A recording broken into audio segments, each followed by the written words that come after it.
Hi friends, നമുക്കിനി അവാർഡുകളെ കുറിച്ച് പഠിക്കാം. അവാർഡ് തന്നെ Vayalar award. Vayalar award 2022 Vayalar award S ഹരീഷിന്റെ മീശ എന്ന നോവലിനാണ്.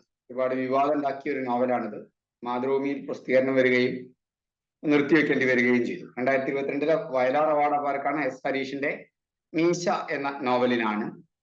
അദ്ദേഹം കവിയാണ്, ചലച്ചിത്രഗാന രചയിതാവാണ്, നാടകഗാന രചയിതാവാണ്, പ്രശസ്തനാണ് വയലാർ രാമവർമ്മ. ആ വയലാർ രാമവർമ്മയുടെ പേരിലുള്ളതാണ് ഈ അവാർഡ്. 1977 വയലാർ രാമവർമ്മ സ്മാരക ട്രസ്റ്റ് ഏർപ്പെടുത്തിയ അവാർഡാണ്. 1977 തുടങ്ങി. 1993 എഴുത്തച്ഛൻ പുരസ്കാരം വരുന്നത്. 1977 വയലാർ രാമവർമ്മ സ്മാരക ട്രസ്റ്റ് ഏർപ്പെടുത്തിയ പുരസ്കാരം.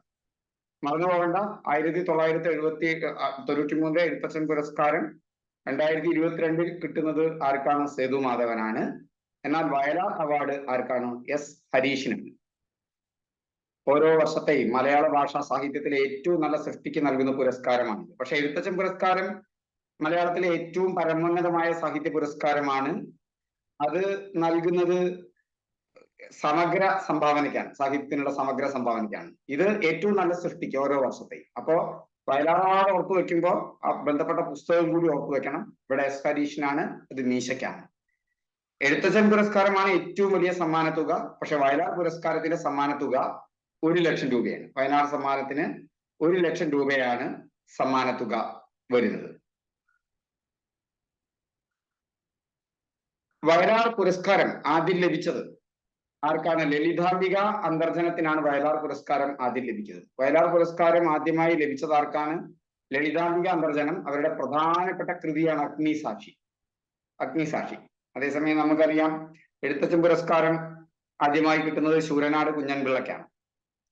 വയലാർ അവാർഡ് 2019, 20, 21, 22 ഈ വർഷങ്ങളിൽ ആർക്കൊക്കെ കിട്ടിയെന്ന് നമുക്ക് നോക്കണ്ടേ. അത് VJ ജെയിംസിന്റെ നിരീശ്വരൻ എന്ന നോവലിനാണ് 2019. 2020 ഏഴാച്ചേരി രാമചന്ദ്രൻ ഒരു വെർജീനിയൻ വെയിൽക്കാലം. 2021 ബെന്യാമിൻ മാന്തളിരിലെ 20 കമ്മ്യൂണിസ്റ്റ് വർഷങ്ങൾ. 2022 എസ് ഹരീഷ് കൃതി മീശ. ഇവിടെയൊക്കെ ഈ നോവലുകളൊക്കെ നോക്കിയാൽ നിങ്ങൾക്കറിയാം മീശ ജാതിക്കെതിരെയുള്ള ഒരു നോവലാണ്. പിന്നെ കമ്മ്യൂണിസ്റ്റ് വർഷങ്ങൾ, വെർജീനിയൻ വെയിൽക്കാലം, നിരീശ്വരൻ, എല്ലാം കൊണ്ടും ആ ഒരു തരത്തിലുള്ള സ്വഭാവം എല്ലാത്തിനും ഉണ്ട് അല്ലെ. അപ്പൊ നമുക്കൊന്ന് ഓർത്തു വെക്കാം. ആരുടെ? ഹരിയുടെ മീശ, കമ്മ്യൂണിസ്റ്റായ ബെന്യാമിൻ, രാമചന്ദ്രൻ ഒരു വെർജീനിയൻ വെയിൽക്കാലമാണ്. അപ്പൊ രാമചന്ദ്രൻ വെയിൽ, ജെയിംസിന്റെ നിരീശ്വരൻ. ഓക്കെ, ഇങ്ങനെയാണ് ഓർത്തു വെക്കേണ്ടത്. 2019, 2020, 2021, 2022. അപ്പൊ ആദ്യം കിട്ടിയത് ലളിതാംബിക അന്തർജനാണ്. ഓർത്തു വെക്കുക. അത്ര ലളിതമല്ല ഈ പുസ്തകങ്ങളുടെ നിന്നും പേര്, അങ്ങനെ ഓർത്തു വെക്കാം. അപ്പൊ 2019 ജെയിംസ് നിരീശ്വരൻ. അപ്പോ നിരീശ്വരവാദിയായ ജെയിംസ് ആദ്യം എന്തായിരുന്നു?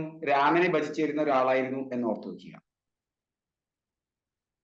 ആ കാലം അദ്ദേഹത്തിന്റെ കഴിഞ്ഞു. രാമനെ ഭജിച്ചിരുന്ന കാലം കഴിഞ്ഞു. എന്നിട്ട് അദ്ദേഹം കമ്മ്യൂണിസ്റ്റ് ആയതോടുകൂടി അദ്ദേഹം വലിയ വസ്ത്രങ്ങളൊക്കെ ഉപേക്ഷിച്ചു. പഴയ കാലത്ത് കമ്മ്യൂണിസ്റ്റുകാർ ലളിത വസ്ത്രങ്ങൾ, വെറും ബനിയൻ മാത്രമാണ് എന്ന് ഓർത്തു വെക്കുക. അദ്ദേഹത്തിന്റെ മകൻ വലിയൊരു കമ്മ്യൂണിസ്റ്റുകാരനാണ്. നല്ല കട്ടി മീശയൊക്കെ വെച്ച ഒരു കമ്മ്യൂണിസ്റ്റുകാരനാണെന്ന് ഓർത്തു വെക്കുക. അപ്പോ ജെയിംസ് നിരീശ്വരവാദിയാണ്. പക്ഷെ പഴയ കാലത്ത് രാമനെ ഭജിച്ച് നടന്നിരുന്ന ഒരു കാലം ഉണ്ടായിരുന്നു അദ്ദേഹത്തിന്. പക്ഷെ അതൊക്കെ ഉപേക്ഷിച്ച് അദ്ദേഹം എന്തായിട്ട് ബനിയനിട്ട് ലളിത ജീവിതമായിട്ടൊരു കമ്മ്യൂണിസ്റ്റായി. അദ്ദേഹത്തിന്റെ മകൻ ഹരീഷ് കട്ട മീശയൊക്കെയുള്ള ഒരു പുതിയ ചെറുപ്പക്കാരൻ, കമ്മ്യൂണിസ്റ്റ് ആണെന്ന് ഓർത്തു വെക്കുക. അപ്പൊ വയലാർ അവാർഡായി. വയലാറും കമ്മ്യൂണിസ്റ്റ് പാർട്ടിയുടെ അനുഭാവമുള്ള ഒരു കവിയായിരുന്നു. അപ്പൊ വയലാർ പുരസ്കാരം ആദ്യമായി ലഭിച്ചത് ലളിതാംബിക അന്തർജനത്തിനാണ്. അവരുടെ അഗ്നിസാക്ഷി, ലളിതാംബിക അന്തർജനം. അപ്പം അത് ഓക്കെ ആയി. അടുത്ത ഭാഗത്തേക്ക് നമുക്ക് പോവാം. ഇനി നമുക്ക് എസ് ഹരീഷ് ആരാണ്? എസ് ഹരീഷ് ഒരു ചെറുകഥാകൃത്താണ്. കേരള സാഹിത്യ അക്കാദമിയുടെ ഗീതാഹരണ്യം എൻഡോമെന്റ് ഒക്കെ ലഭിച്ചിട്ടുണ്ട്. ഈ എസ് ഹരീഷിന് ഈ നമുക്കറിയാം ഇവിടെ 2022 മീശയ്ക്ക് മാത്രമല്ല അവാർഡ് കിട്ടിയിട്ടുള്ളത്. 2018 കേരള സാഹിത്യ അക്കാദമിയുടെ മികച്ച കഥാസമാഹാരത്തിനുള്ള പുരസ്കാരം ആദം എന്ന പുസ്തകത്തിന് അദ്ദേഹത്തിന് ലഭിക്കുന്നുണ്ട്. ആദം എന്നുള്ള പുസ്തകത്തിന് മികച്ച കഥാസമാഹാരത്തിനുള്ള പുരസ്കാരം ലഭിക്കുന്നുണ്ട്. അദ്ദേഹത്തിന്റെ 2 പ്രധാന കൃതികളൊക്കെ ഓർത്തു വയ്ക്കുക. മീശയ്ക്ക് തന്നെ കേരള സാഹിത്യ അക്കാദമിയുടെ മികച്ച നോവലിനുള്ള 2019 പുരസ്കാരമുണ്ട്. 2019 കേരള സാഹിത്യ അക്കാദമിയുടെ മികച്ച നോവലിനുള്ള പുരസ്കാരമുണ്ട്. ഓക്കെ, 2022 വയലാർ അവാർഡ് മീശ എന്ന നോവലിനാണ്. അപ്പൊ മീശയ്ക്ക് 2 അവാർഡുണ്ട്. 2010 കേരള സാഹിത്യ അക്കാദമിയുടെ മികച്ച നോവലിനുള്ള അവാർഡ്, 2022 മീശ എന്ന നോവലിന്. ഇനി 2018 മികച്ച കഥാസമാഹാരത്തിന് ആദം, അല്ലെ?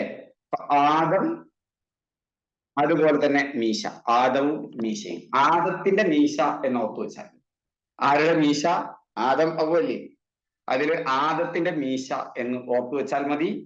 ഹരീഷ്, ആദത്തിന്റെ മീശ. അപ്പൊ 2018 കേരള സാഹിത്യ അക്കാദമിയുടെ മികച്ച കഥാസമാഹാരത്തിനുള്ള പുരസ്കാരം ആദത്തിന്, 2019 കേരള സാഹിത്യ അക്കാദമിയുടെ മികച്ച നോവലിനുള്ള പുരസ്കാരം, 2022 വയലാർ അവാർഡ് മീശ എന്ന നോവലിന്. ഓക്കെ, അപ്പൊ താങ്ക് യു. നമുക്കിനി അടുത്ത ക്ലാസ്സിൽ